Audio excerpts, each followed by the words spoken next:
Right. Hi, loves. Welcome to Twinflame and the healing process. My name is Saida Johnson. I am the author of the book I Am Love.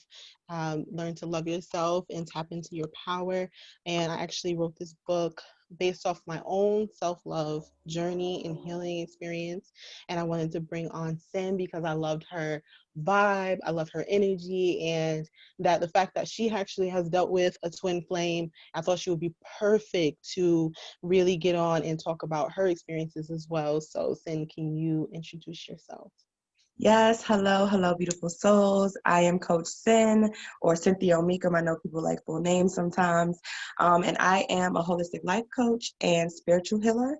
I focus on, helping liberate women from overwhelming levels of stress and anxiety to obtain a life that is more fulfilling, more balanced, more enjoyable, and more peaceful overall. So when you hit me up for this was definitely right down my alley. Not to mention, like you said, with my own experience with the twin flames, I'm super excited for tonight's discussion.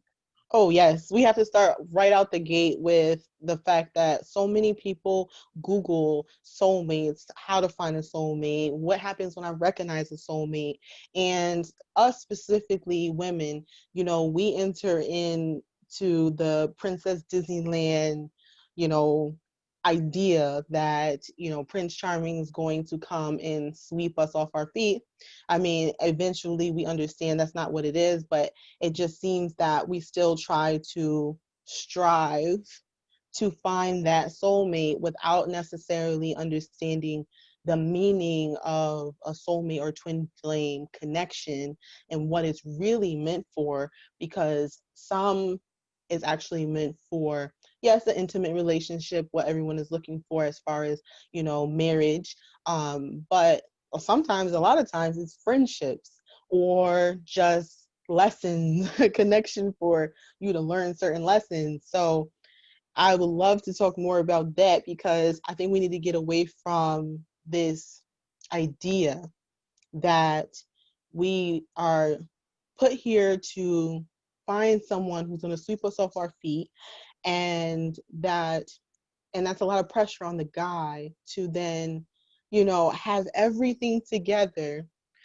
before he feels like he even deserves love, because and that's another dynamic that I've been having these conversations with men for the last couple of years about this, and it's just like they were like, listen, if I don't have all these things and I'm not making this amount of money and I'm not, at this type of level, I don't even deserve love in their mind. And that's interesting because I feel like, soulmates, twin flames, or even a regular relationship is 50-50. You got to come meet that person you can build together, you know.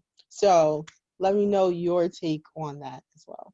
I think you brought up some really, really valid points. So, and I'm gonna start with the expectations because that's what kept popping up as you were talking.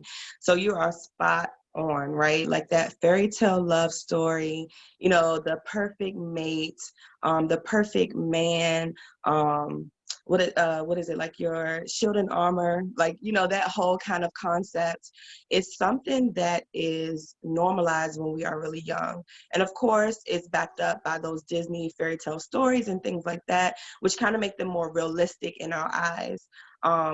But luckily for me, I was raised in a household where it was just kept, like my mom kept it raw with me. Like that's the term we use all the time. And so she was a single mom. So of course I already saw the dynamic that was there. But she also made sure that I didn't shut out love, but that I understood that it was more so a realistic piece that she would slowly kind of unravel to me as I got old enough. She didn't unload it all on me. Mm-hmm. And despite that, I still started off with that romanticized kind of love thing in my head. And when I think about my early on, my exes, like it was very much rooted in that. And um, I didn't really give time to anybody who didn't fit in that box. Mm-hmm. But it wasn't until those same people started to show those other sides. And it's like, well, on to the next. And then it's just like, oh, on to the next.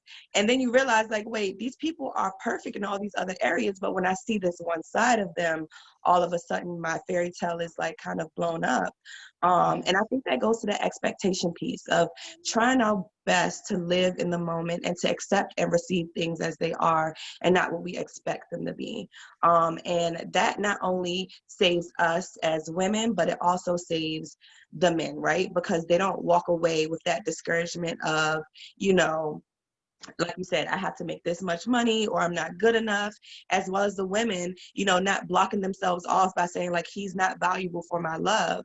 And, you know, not basing it off of realistic things and realistic goals. And I think that as women, it's really important for us to start that self-healing first so that we can recognize that we don't need anybody to complete us. It's honestly a journey of excitement and adventure to find that soulmate or that partner, whichever, you know, you come about in this lifetime, because like we've mentioned in our conversations, there is still next lifetime, right? Like this may not be your lifetime to figure that out. It may be next time, and get into those soul contracts and things like that. So I love, love, love how you brought that up. And I love that you're touching not only on our end, but reaching out to the men and really getting their perspectives and helping them to be understood and heard, because that balance of communication and awareness is going to be key to build, you know, building that bridge between us.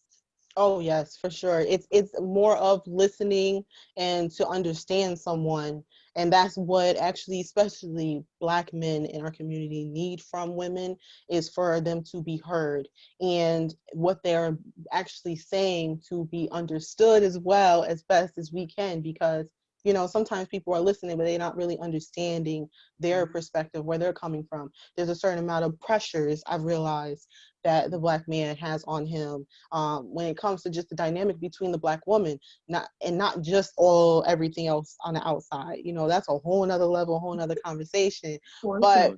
you know, but they are very grateful and appreciative when somebody's just listening, helping them with healing.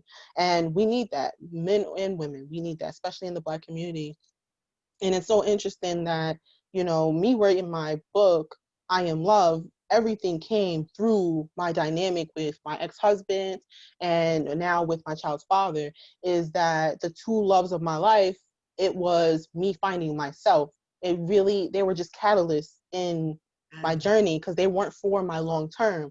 They were for my short term. And I didn't even understand that until years later.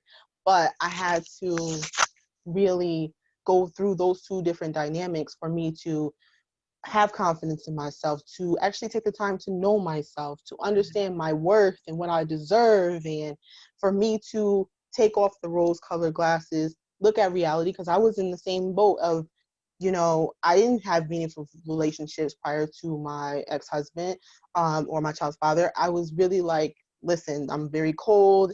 We have fun. And after the romantic honeymoon phase, I don't want to even deal with it no Yeah. more. Because now I'm getting these certain sides of you that I don't want to deal with. So I was doing the same thing. I was very in fantasy mode.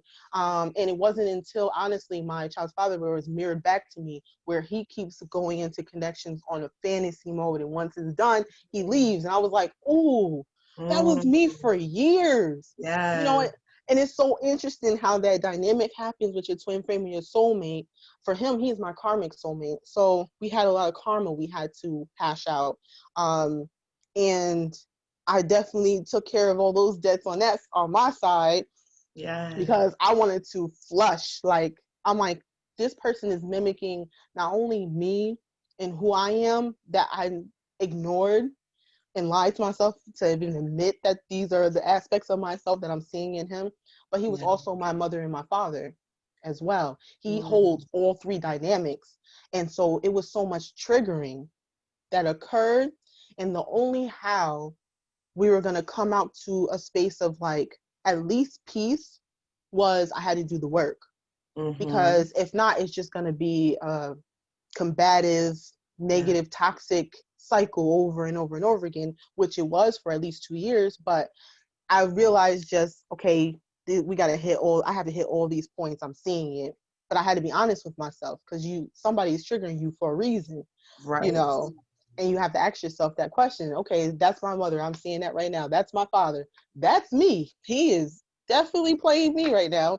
So if I don't like it, I got to change it. Right. So Yeah, I was completely. like mind blown through that experience of this is what soulmates, the Yes. whole dynamic is, where people write songs about this and movies about this. Yes, girl. Yes, I was like, huh, I wish it was the Disney version, Yeah. but all the responsibility still comes on me. Yeah. So these connections are kind of like, in this sense, as far as the karmic soulmate, it was a blessing and a curse because it was the hardest relationship dynamic I ever had to go through in my life. But I would never change anything about it because of how close I got to myself, loving myself, being grounded and knowing myself. If he didn't play that part and I didn't do the work, I wouldn't be here today in Yeah. this space. So That's powerful. bittersweet. Mm-hmm. Bittersweet for sure. How was it for you and your twin flame? Your So, dynamic. okay. So this is going to be the most interesting thing. So it wasn't until my really good girlfriend, as well as an amazing self-love and relationship coach, she made a post about the twin flames, and I was reading it, and me and my boyfriend have been together for a little over 11 years. So it just it took me into this reflection piece, right? And I'm just like, you know what? Like, he's definitely something. Never stopped to think about what he was to me. And so I did a lot of back and forth between the karmic um, soulmate and a regular soulmate, and a twin flame, and just trying to figure it out, because we kind of fall, as you can imagine, with 11 years, like we kind of fall in a lot of those categories. And so since I couldn't pick one, I'm like, okay, let me go within. And I realized that this was definitely my twin flame.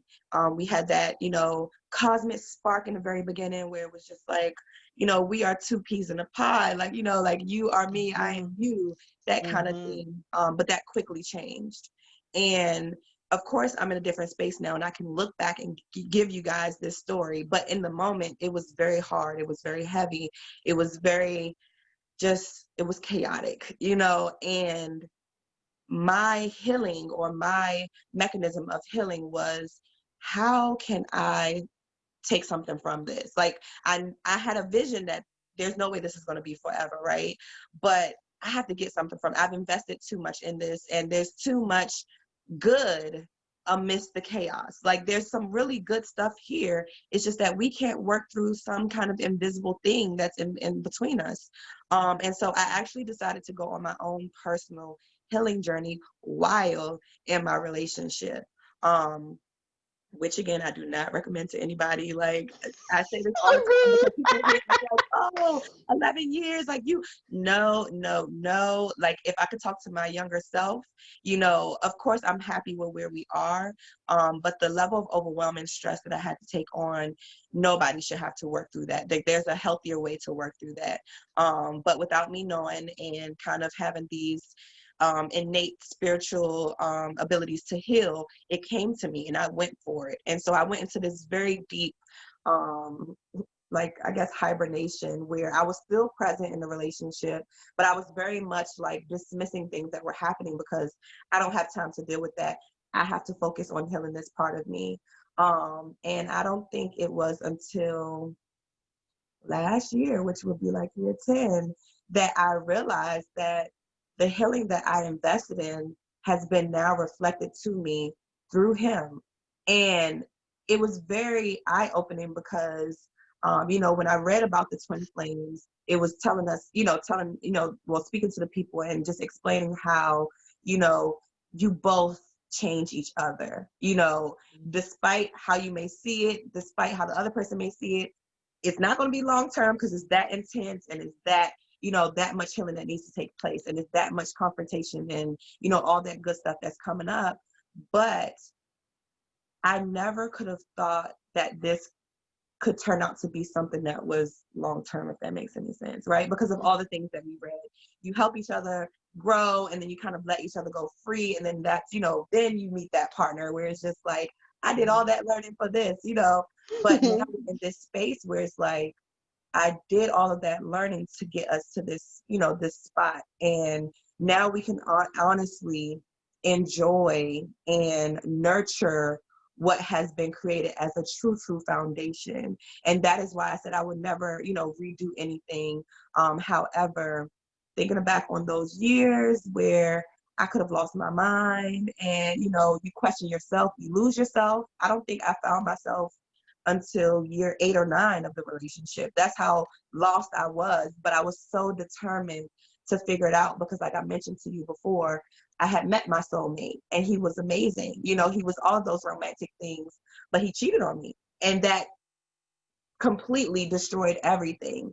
And so to know somebody with that connection with me could hurt me, I didn't want to move on to another relationship and continue to do the same patterns. It was like I had to learn now so that my next relationship is my best relationship, not knowing that, making that decision, put out those intentions to the universe, and they sent me exactly what I was looking for. It's just that I wasn't prepared for the trip, but we never are, right?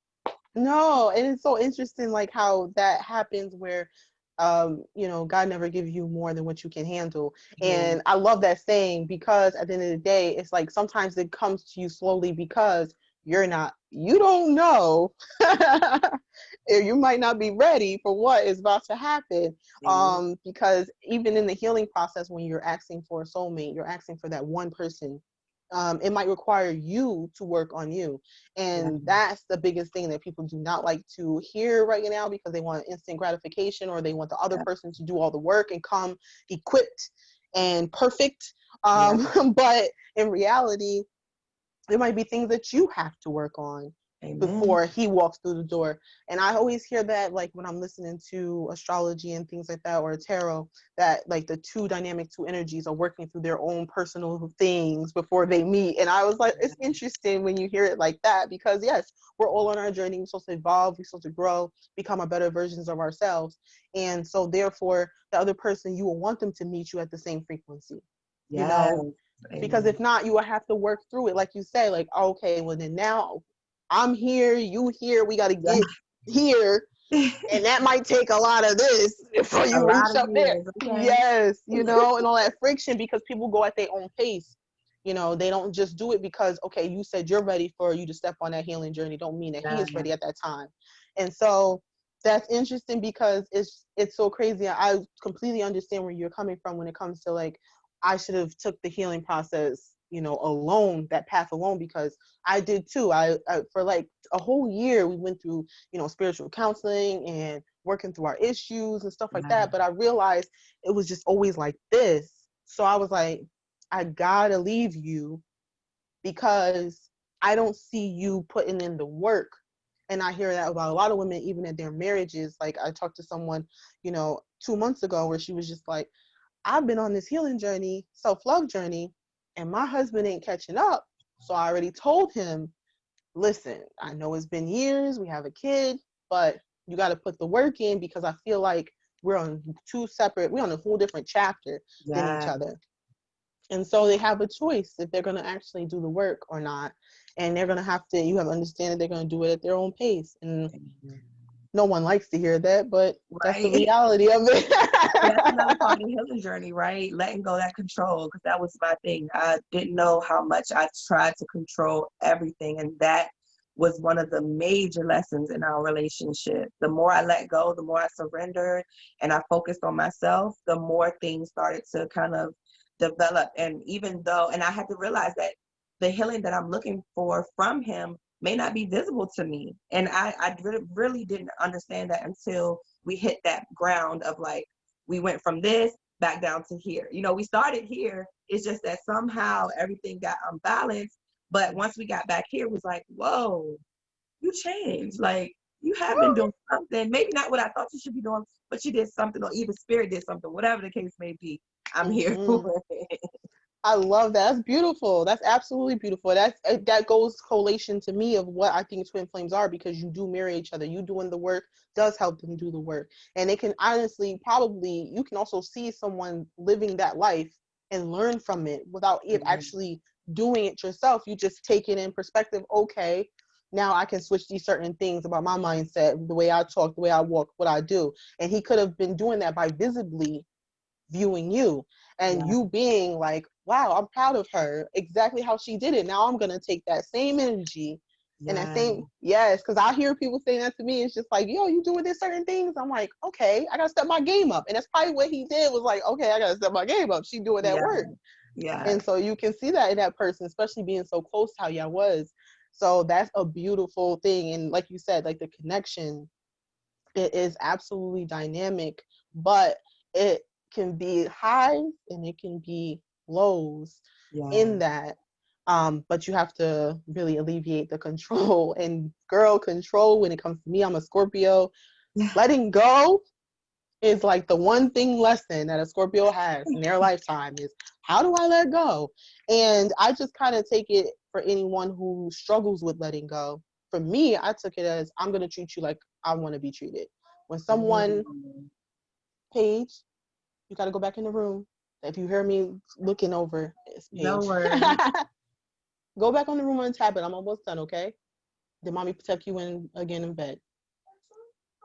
I love you. Go. I'll get you food. I'll get you food. Go. Go. Yes, come give a hug. All right, you say hi to everybody. Hi. Hey, Hi. Precious. You're so beautiful. Hi. That's Cyn. Say hi, Cyn. Hey, All right, go back girl. in the room and I'll be in there in 1 minute. Okay, That was a thank you. bonus. All that extra baby love, okay? Yeah, you see me over here. I was doing all that. That's everybody. That was Paige. That's my daughter. She's 3. I did put her to bed, but she's like, I want a snack. So we got to play that one now. So yes, like, okay, where I was just now at, because she lost my control, letting go.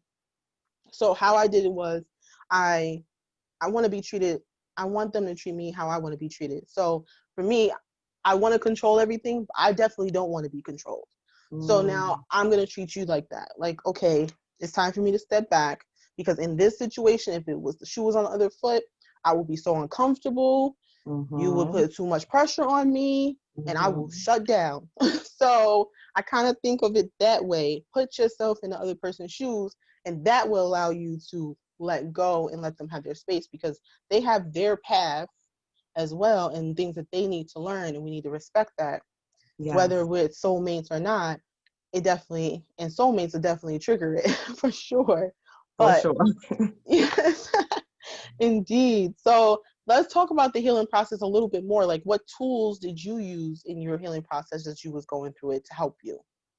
So, surprisingly enough, my healing process also started with my spiritual growth, right? So, there was like this intertwine of both. And even though I was raised in a very spiritual household, not necessarily religious, my mother was very intuitive. She had her own powers. You know, I've seen manifestation early on. Um, I I knew there was a God, there was a higher power, but I was still living just like any other person that age, right? Like I'm just living life every day. I'm not thinking twice about it. And then I lost 2 really close friends, and that really shook me. And that's when what I was dealing with wasn't good enough. You know, you take a minute and you just really look at life. And so that started the whole journey. And at the same time, of course, irritation started coming up in my relationship. So it all kind of went together. And for me, the biggest thing was establishing that faith so that I can establish trust. For me, trust and faith go hand in hand. My ability to trust in God, a higher power, the universe, what source, whatever you want to refer it to, is a big, big piece of my ability to trust life, trust the process, trust people. Because without that, it's kind of like the question of like, why should I, right? And so really learning to dive into my faith so that it could create this solid foundation for everything else that happened in my life was really important. And once I was able to do that, I was able to begin to trust that the things that I was doing was right. My decisions were right. My intuition, you know, so really getting, I guess, spiritually strong, building that inner spiritual strength so that that could then go out to the outside. And then, of course, my major thing and what I really focused on with my clients and what I preach about mindfulness, right? Staying within the present, not focusing on past, not dealing with that doubt, that regret, letting go of that baggage, working through that stuff so that you won't lose that true happiness that is in front of us always. It's just that cloudiness from everything else that kind of blinds us from that, as well as stop trying to control, right, that future. So I'm not really understanding the present because I'm trying to manipulate the present so that my future turns out a certain way. Really diving deep into that. And of course, there's layers and layers to that. But things that come with that, like breath work, vision work, meditation, breath work being the number one. That's probably my favorite tool to teach any of my clients when we first start working together, because once you start to realize that something as simple as controlling our breath and slowing down our breath literally changes our system from the inside to the out. Our energetic system, our energetic body, our physical body, our spiritual body, our mental body, all those layers of the aura, right? All of those things are literally changed with the breath. Everything else kind of flows. The meditation flows in because now you're controlling yourself with the breath. Stillness, and really understanding what it means to embrace stillness and use that solitude instead of isolation, because we like to call that isolation, but it's really solitude. It's a time for us to reflect, to really dig deep, come up with who we are, understand who we are, develop who we are, and maybe who we want to be. There's nothing wrong with that. I don't think that's necessarily control. I think that's more so gaining that, again, vision work, gaining that vision of what you see for yourself and putting that out so the universe can reflect that, back to you. And any other fun things, and I say fun things because any kind of spiritual tools work for me, whether it's angel cards, crystal healing, Reiki. I can't do Reiki, but I've been to sessions, getting into those things and investing in yourself. I don't know how that just came to me. I don't know how I passed that. Investing in yourself, because sometimes the tools can't just come from you or Google or, just reading something and trying to put it into play, because you still got work to do. If you got work to do, it's not going to work. But if you go and you invest into those practitioners, those healers, coaches, authors, mentors, anybody who can really pour into you what you need to ignite that power that's within you, that is definitely what I promote, because that power within you is what's going to get you to that ending point and really get you through that healing process and give you that resiliency to last and rise above, all these things that we work so hard every day to overcome. Oh, 100%. I went through solitude many times. I was in hermit mode, but my journey came with people, whether I was invested in them as far as spiritual counseling, astrologers, tarot readers, Yes. psychics, or just omens, people coming to me, or symbols that's around me, and me actually sitting there and doing the research of it. White Yes. butterflies, Yes. crows, certain numbers, 444, 1111, 555. I'm like, oh my goodness, this is all hitting me All so at one time. crazy. Once it starts, it never stops. Like until It you figure doesn't. it out. Yes, it doesn't. It all depends on the moment. And Mhm. so being present is so extreme in that, because you can miss it. Like, why did you just literally focus on that specific, symbol or animal at that time? Yeah. Why is this person coming in and they're coming to me and they're speaking about something so deep that has to do Yeah. with me and I don't even know them? There's a reason for that, There's messengers, and they're coming to deliver a message to you or spark something in you or get you back on the path or something. So you have to be mindful and aware, self-aware of who you are Yeah. in that present moment, and to actually sit there and reflect on what's going on in the present moment, because there might be a deeper meaning to it. Not to say that everything is a symbol, Right. Right. because some people can get really in this world and turn it into something toxic because they're obsessed about it. Yes. um that's where your intuition comes into play, because it's just something that just hits you right then and there. It's like, pay attention, that's for Mm-hmm. you, decode it. And I'm like, okay, got it. And you just have to live life.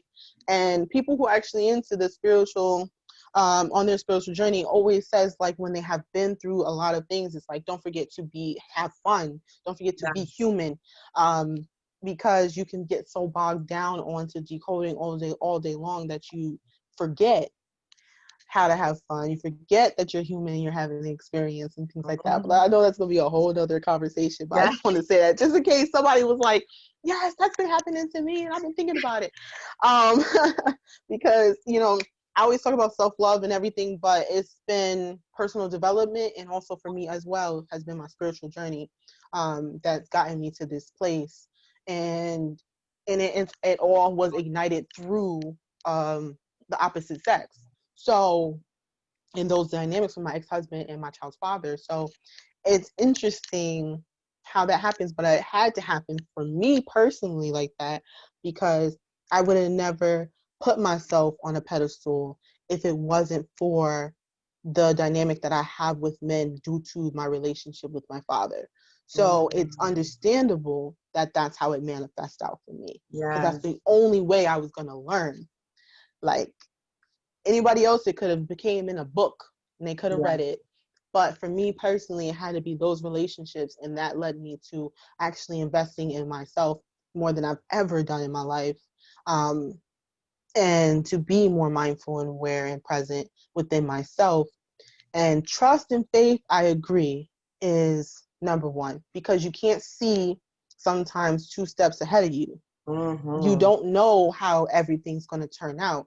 Whether that's what Mm-hmm. we're talking about, soulmates and twin flames, we don't know how our relationships are going to pan out.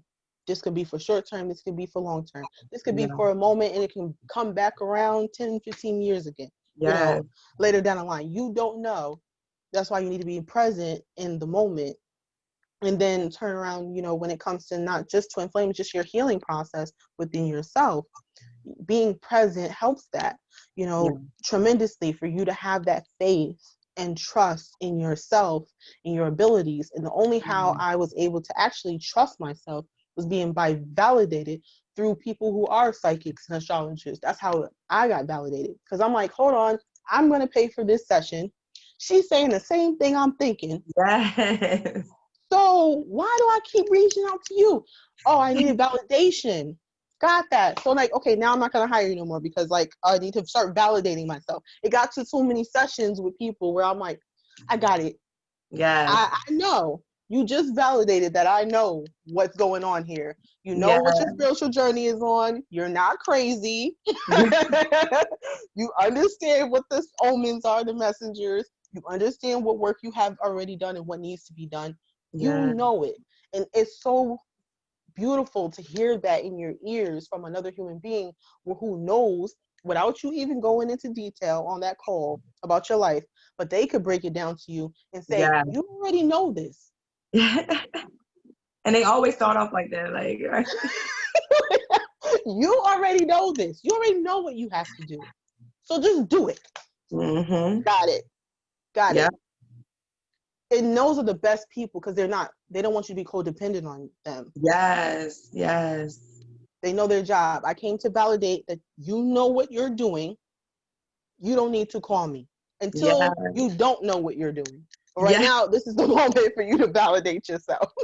No, that is realness. That is exactly how I function with my clients. And when I start off the gate with that conversation, and I know it hits them hard because in the beginning they really looking for that coddling and that nurturing. But I'm just like, you're gonna get that. But let me just clarify, this is not something that I want to be long term. Is the door always open for you? Yes, because I know there's times when we just need, like, we need that affirmation, that validation.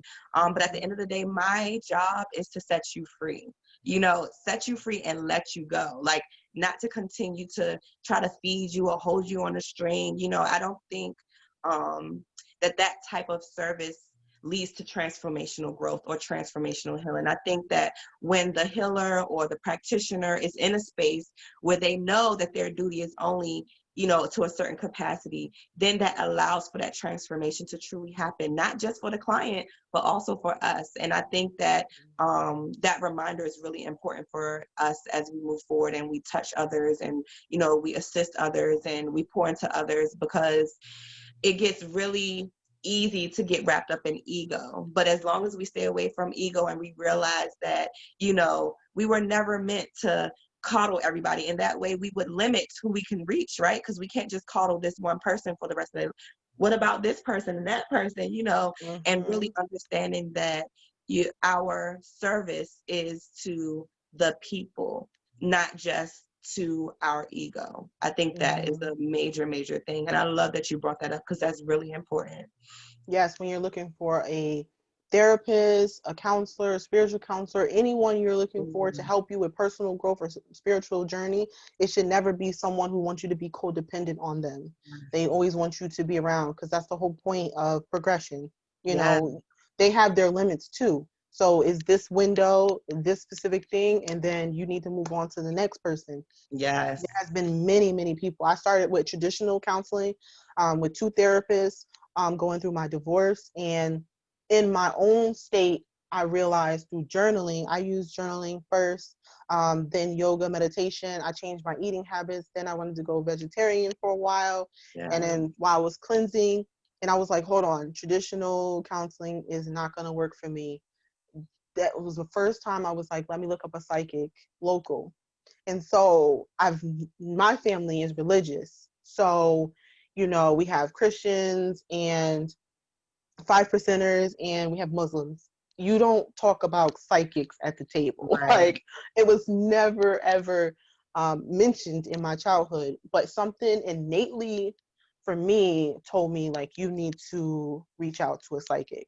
So when I did, it was absolutely mind blowing for me because for her to like get into my present and past without me saying a word. I was just like, you just pull the cards, you go ahead and do that. Like, you let me know what I need to know. That's how I Yes, started off with anybody. It's been years. same You here. have a Yep, you have a gift, let it Show flow. me. Yeah, Yep.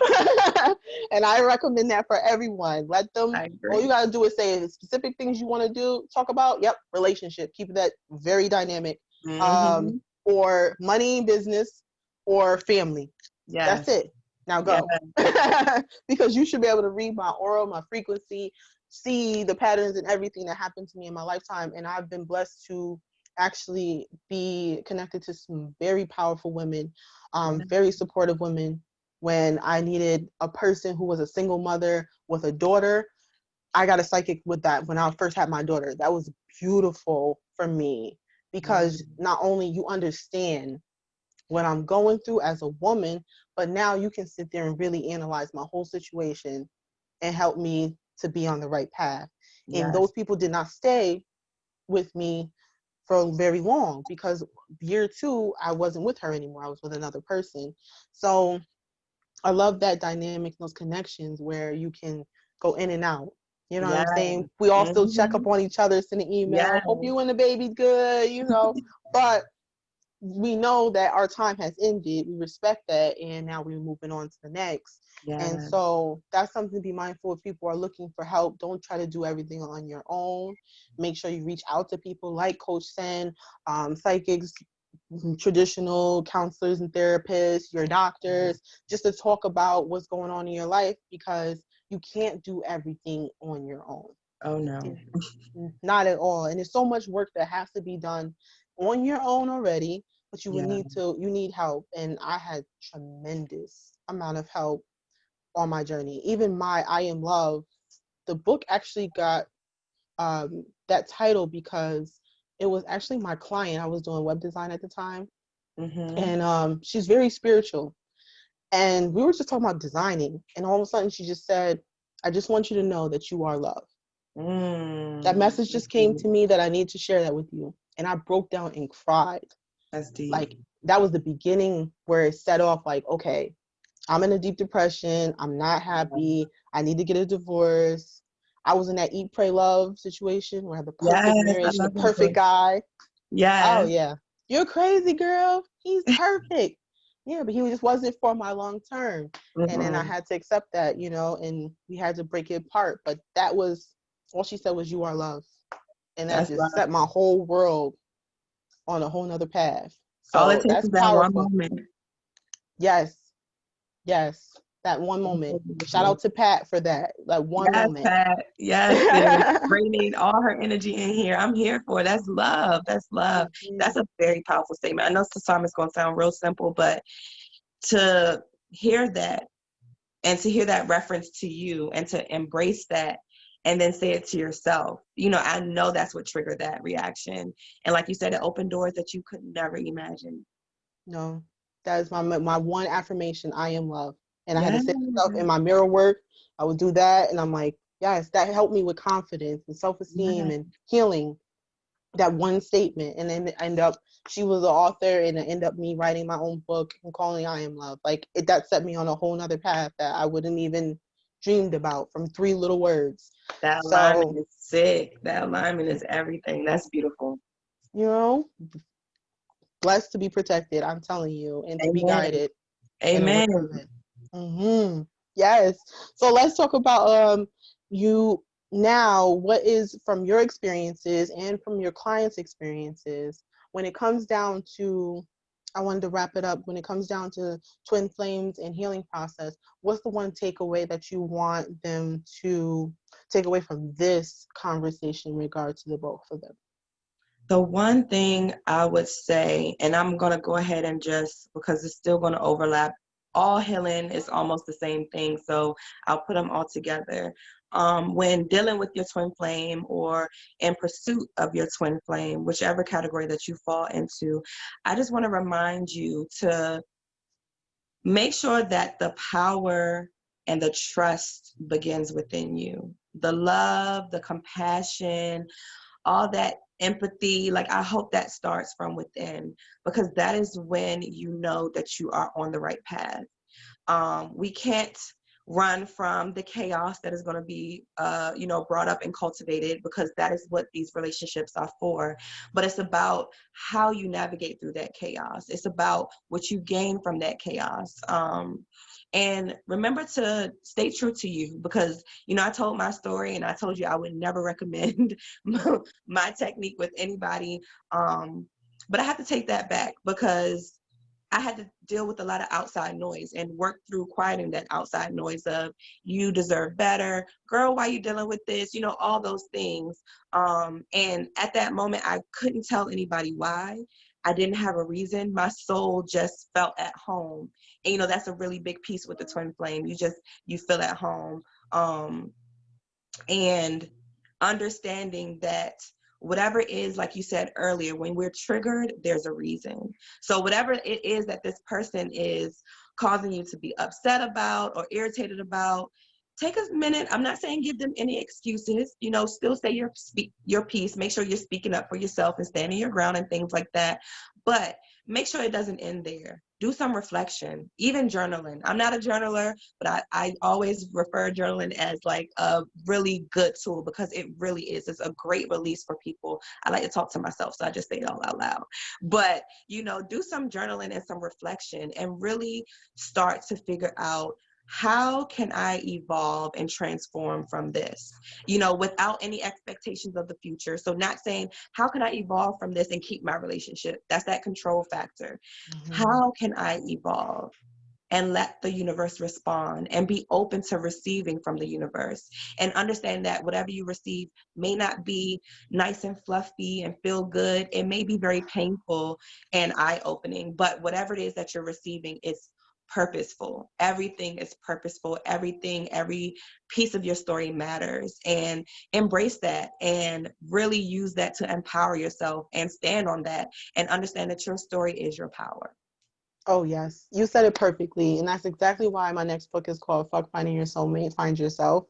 Because I want you to first look at yourself, do the work, do the healing that you need to with your parents, with your exes, Yes. really figure out who you are in this present moment, what you've been through, and what it is you want. Because sometimes we just think that we want certain things, but without you really knowing who you are, it's very hard to tell what exactly you want. And then Okay. therefore you won't fall for everything, because once you are very clear with yourself of who you are and what it is you want and what you deserve, Yes. then whatever is brought to you will not get very far with you, because you know. Yeah. And clarity is, to me, the best thing. That's the only thing I always ask for, is for clarity and Amen. protection on my path, because then I will be able to navigate, because Yeah. I'm so grounded within myself that, okay, I can figure it out. long as there is no clouds around. I can Yes, see it for yes, what it is, and I can be honest with myself, and I can make those steps. And then you go ahead and ask for that ultimate, which is that partner, and it will be brought to you at the same frequency that you are at and yes, match you, and then you can grow together. And that's yes, how I feel about it. So I am definitely not against soulmates, but I feel like based off of I've asked for certain things and I've experienced them. yes, Now I understand it's best to do the work by myself yes, before I ask for that soulmate, because there's a certain level of confidence in knowing who you are and being grounded in who you are that will help you with that dynamic. And we don't understand that, as very young women growing up, when we want that Prince Charming to come sweep us off our feet, yes, or we want that young lady to be our everything. But it is our responsibility as young adults to be within ourselves, know thyself, love thyself, and heal thyself, instead of amen, looking for another person to do it for us. amen, So I appreciate you, Cyn. I appreciate everyone who is watching this replay. Please leave a comment below with your experience of where you are presently, any questions you might have, or share what you've been through with a soulmate, a twin flame. I would love to hear that and to join into that conversation with you guys. yes. Thank you so much. Sending so much love and gratitude to you, and sending so much love and gratitude to all who encountered this replay, knowing that this was intentional. This is a sign. This is not by mistake. Everything that was here was for you to receive, and I am putting out to the universe that you receive it wholeheartedly. Thank you, guys. Appreciate you.